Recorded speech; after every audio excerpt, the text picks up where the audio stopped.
Hello, good morning po sa ating lahat. Ah, Maaga po tayo gumising ngayon dahil maglalagay po tayo ng pataba sa ating tanim. Ito po yung mga binili natin kahapon. Pagkatapos nating mag-deliver ng gulay, bumili tayo ng complete. Tapos ito yung potas. Tapos ito yung urea. Diskarte ko sa paglalagay ng pataba. Ito. Bali, apat po na klase ito. Yung sulfate, complete, potas, saka yung urea. Yung potas, ito yung pampalagi ng bunga, pangpabigat. Ito naman po yung complete na ginagamit para sa pangpadami ng bunga. Ito naman yung pangpaganda ng dahon para maganda tignan. Fresh tignan pag ito yung ginamit mo. Tapos, ang ginagamit ko nito ay kalahating lata lang ng sardinas. Tapos ito, kalahati rin. Tapos itong complete, isang lata ang ginagamit ko nito. Dati itong complete, tinutunaw ko, bago ako mag-apply nito, tinutunaw ko muna bago magdamag, binababad ko sa tubig. Pero ngayon kasi, napansin ko na madali lang tunawin itong complete. Pag naikanaw mo sa tubig, madali na lang malusaw. Kaya dinidirekta ko na lang. So, yun lang mga kapatid ang tips ko sa aking paglalagay ng pataba. Simulan na natin. Okay.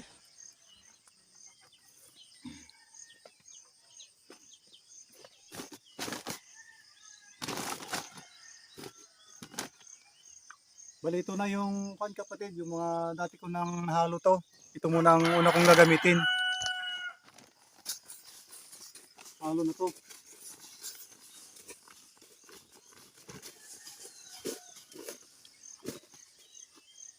Bali, sa isang timba, dalawang lata ng sardinas ang nilalagay ko.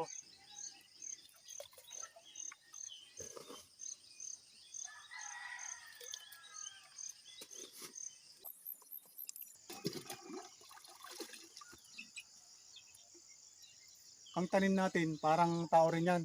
Kung ano yung binibigay nating pagkain, yun din yung binibigay niyang bunga.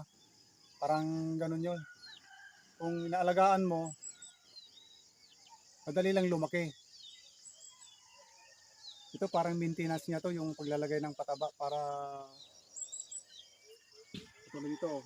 Bukas to yung mga maliliit, baka bukas ano lang paglaki, mabilis. Hindi, wow.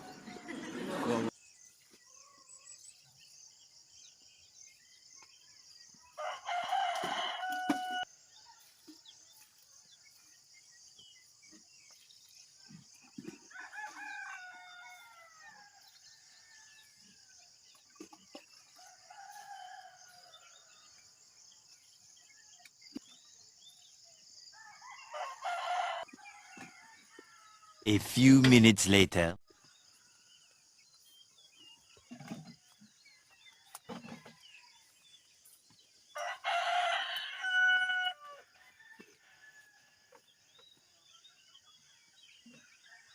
Ito na mga kapatid yung upo natin. Yung dumadami na yung bunga.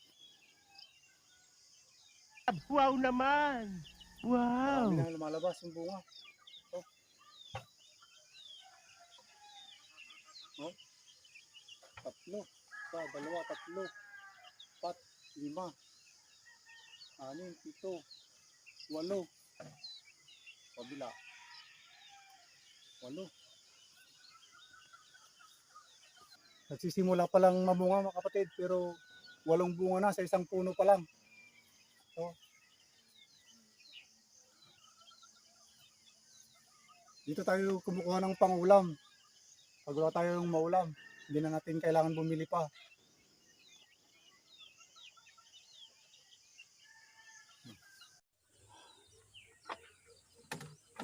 Ayun mga kapatid, tapos na po tayong maglagay ng pataba. Eksakto,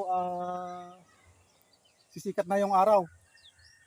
Sa mga hindi pa po nakapag-subscribe sa aking channel, kung pwede po, pa-subscribe na po.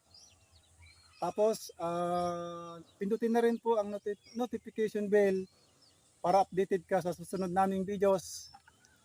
Ayun lang po, maraming salamat. God bless po and bye-bye.